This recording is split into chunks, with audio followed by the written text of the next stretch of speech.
तो गाइस मैं आपको इस सीरीज़ के अंदर एक रूबिक्स क्यूब सॉल्व करना सिखाने वाला हूँ। अगर कोई भी रूबिक्स क्यूब आपके किसी शेल्फ पे पड़ा है या फिर आप जस्ट क्यूब सॉल्व करना सीखना चाहते हो तो मैं प्रॉमिस करता हूँ by the end of this series आपको क्यूब सॉल्व करना आ जाएगा।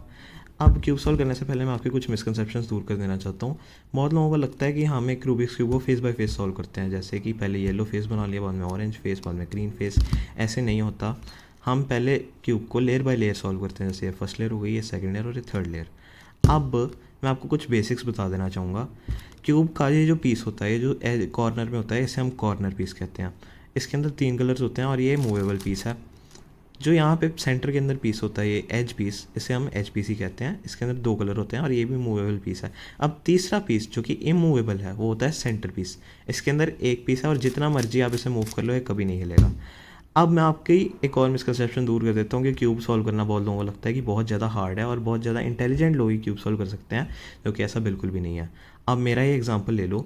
मैं सिर्फ फर्स्ट स्टैंडर्ड में था जब मैंने क्यूब सॉल्व कर लिया था, और ये बहुत ही सिंपल बात है। मेरे बड़े भाई ने मेरे को क्यूब सॉल्व करना सिखाएगा, पर मैं आपको इस गाइड के थ्रू क्यूब सॉल्व करना सिखाऊंगा।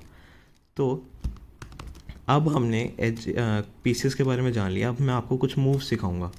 जो हमारी डिफ़ॉल्ट ग्रिप होती है वो हमेशा होती है वाइट को नीचे, येलो को ऊपर। हम हमेशा क्यूब को ऐसे ही ग्रिप करते हैं हम एट ऑल टाइम्स। तो अब जो ये आपके राइट साइड का वाला जो एज है, इसे हम क्लॉकवाइज अगर हिलाएं तो इसे हम राइट मूव कहते हैं। अगर इसकी शॉर्ट फॉर्म ली जाए तो इसे हम कहते हैं आर। और अगर हम इसको एंटी क्लॉकवाइज करें तो इसको बोलते हैं आर डैश। अब ये जो आर वाला मूव हो गया, अब हम करते हैं ऊपर वाला मूव, इसे बोलते हैं अप। अप क्लॉकवाइज को हम बोलते हैं यू और अप एंटी क्लॉकवाइज को हम बोलते हैं यू डैश।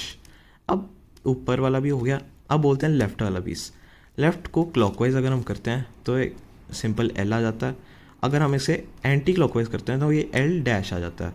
अब ये डाउन वाला पीस, डाउन को अगर हम क्लॉकवाइज करते हैं तो ये सिंपल डी आ गया। अगर हम इसको एंटी क्लॉकवाइज करते हैं तो डी डैश आ गया। अब ये भी हो गया। अब एक और मूव बचा है, ये होता है बैक वाला। बैक को अगर हम क्लॉकवाइज मूव करें तो ये सिंपल बी होता है, अगर हम इसको एंटी क्लॉकवाइज मूव करें तो ये बी डैश होता है। अब हमने ये मूव्स के बारे में जान लिया। तो हमने मूव्स और एज पीसेस के बारे में जान लिया। अब मैं आपको एक और बात बताना चाहता हूँ कि क्यूब सॉल्व करने के बहुत सारे मेथड्स हैं, जैसे सी फॉप और बिगिनर्स मेथड। इस सीरीज़ के अंदर मैं आपको ईजीएस्ट मेथड सिखाने वाला हूँ, जो कि है बिगिनर्स मेथड। और मैंने जैसे प्रॉमिस कर दिया है आपको कि इस सीरीज़ के एंड में आपको क्यूब सॉल्व करना आ जाएगा। तो अब चलो वीडियो को शुरू करते हैं। मैं अपने क्यूब को अच्छे से स्क्रैम्बल कर लूँगा। अब जैसा कि आप देख सकते हैं क्यूब अच्छे से स्क्रैम्बल हो चुका है। अब फर्स्ट स्टेप क्या होगा हमारा, है क्रॉस मेकिंग। क्रॉस मेकिंग हमने जैसे मैंने आपको डिफ़ॉल्ट ग्रिप का बता ही दिया है कि वाइट को हम नीचे रखते हैं हमेशा। तो हमने क्या करना है, वाइट का क्रॉस बनाना है। वाइट का cross as in plus sign ले लो या क्रॉस ले लो, जो मर्जी कर लो। तो अब हमें क्या करना है, वाइट का एज पीस को येलो के सेंटर पीस पे पहुंचाना है। जैसे कि ये ऑलरेडी आया ही हुआ है। आपको जितने भी वाइट के क्रॉस पीसेज हैं, यानी कि जो कॉर्नर पीसेज हैं जिनके अंदर वाइट है, हमें उन्हें इग्नोर करना है। तो जितने भी वाइट के एज पीसेज हैं, जिन एज पीसेस के अंदर वाइट कलर है, हमें उन्हें येलो के सेंटर पीस पे पहुंचाना है। जैसे कि ये दिख रहा है, इसके अंदर वाइट है, इसके अंदर भी वाइट है, इसके अंदर भी वाइट है। तो ये सारे जितने भी एच पीसेज हैं, ये इनको हम कहते हैं white pieces, white H pieces. तो हम इनको येलो के सेंटर पीस पे पहुंचा देते हैं। ये तो आया ही हुआ है, ये सिंपल है। लेकिन अगर हम इसे ऊपर करते हैं तो ये वाला डिस्टर्ब हो जाएगा। अब इसको डिस्टर्ब ना करने के लिए हम थोड़ा सा दिमाग लगाएंगे। इसको ऐसे कर लेंगे जिससे खाली स्लॉट बन जाएगा। इसको ऊपर कर देंगे और फिर अब ये रह गया। अब इसको ऊपर लाने के लिए हम अगर ऐसे रोटेट करेंगे तब भी ये डिस्टर्ब हो रहा है। अब इसकी जगह हम एक खाली स्लॉट ले आते हैं। खाली स्लॉट आ गया, हमने इसको ऐसे रोटेट कर दिया। अब ये खाली स्लॉट है, अगर हम ऐसे करते हैं अब तो ये वाला पीस डिस्टर्ब हो जाएगा। इसको डिस्टर्ब ना करने के लिए हम खाली स्लॉट लाएंगे और इसको ऊपर कर देंगे। अब हमारा दूसरा स्टेप क्या होता है, जितने भी एच पीसेस हमारे येलो के सेंटर पे आ चुके हैं, हमें उन्हें उनके जो दूसरे कलर्स हैं उन कलर्स को उनके सेंटर के साथ मैच करना है।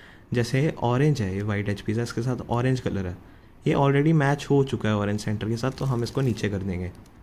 अब इस वाइट एच पीस के पीछे रेड एच पीस है, तो हम इसको इसके सेंटर के साथ मैच करेंगे और नीचे रोटेट कर देंगे। अब ये ऑलरेडी मैच हो चुका है ब्लू ब्लू के साथ, हम इसको नीचे कर देंगे। अब ये ग्रीन एच पीस है।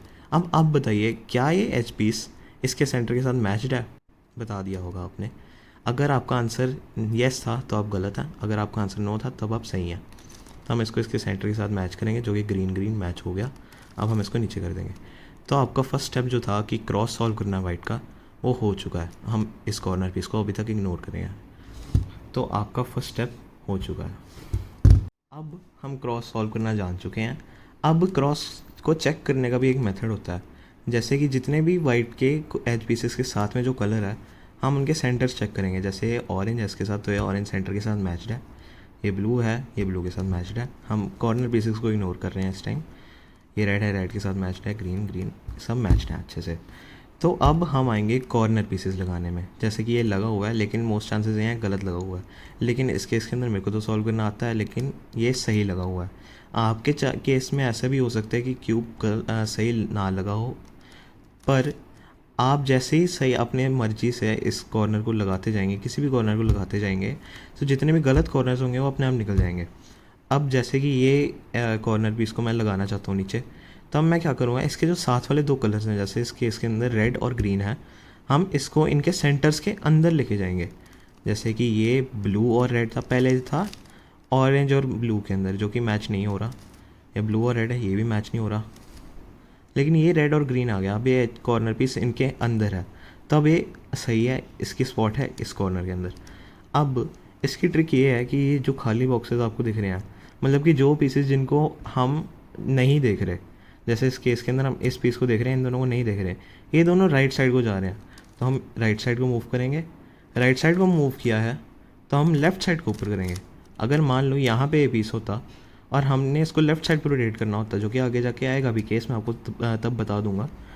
अगर मान लो ये पीस इधर होता और ये खाली बॉक्सेस उधर को होते, तो हम इसको टर्न करके राइट साइड को ओपन करते। तो ये थोड़ा सा अपोजिट सीन होता है।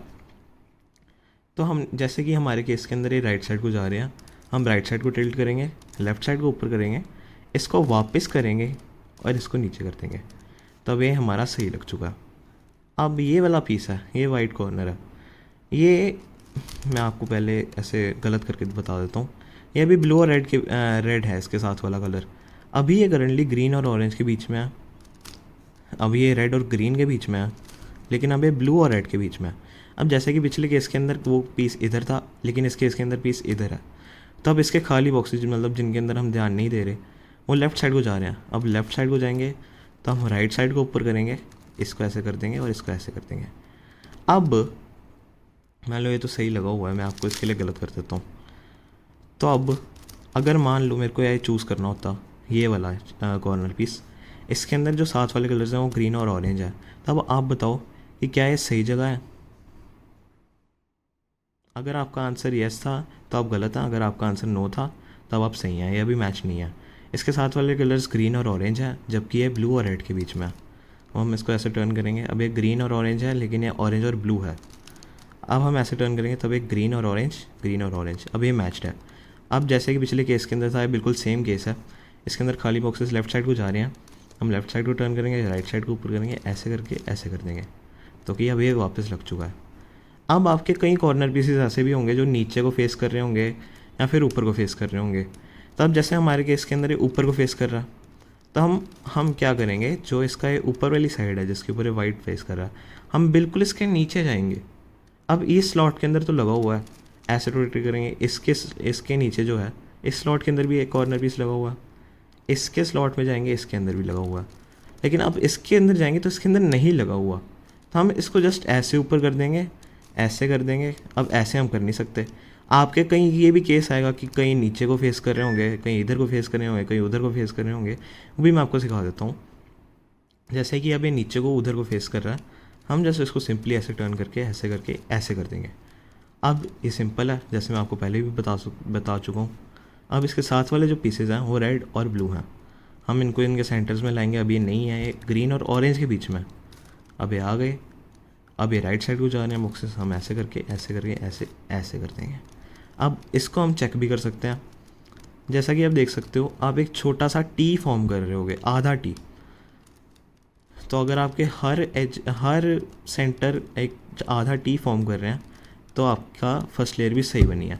अब कई केसेस ऐसे भी होंगे जब ऐसे फेस कर रहा होगा कॉर्नर, तो हम सिंपली इनको ऐसे टर्न करके ऐसे कर देंगे, तो अब ये ऊपर को फेस करेगा। अब खाली स्लॉट ढूंढ के, जैसे इस केस के अंदर नहीं है, तो आपको नीचे खाली स्लॉट ढूंढना है, जैसे मैंने पहले बता भी दिया। आपको फिर वही मूव्स करने हैं जो मैंने अपनी पिछली अभी इस कुछ सेकंड्स पहले ही बताए हैं। तो अगर आपको वीडियो अच्छी लगी तो लाइक कर देना। ये फर्स्ट वीडियो है सीरीज़ की, तो अभी और भी वीडियोज़ आएंगी।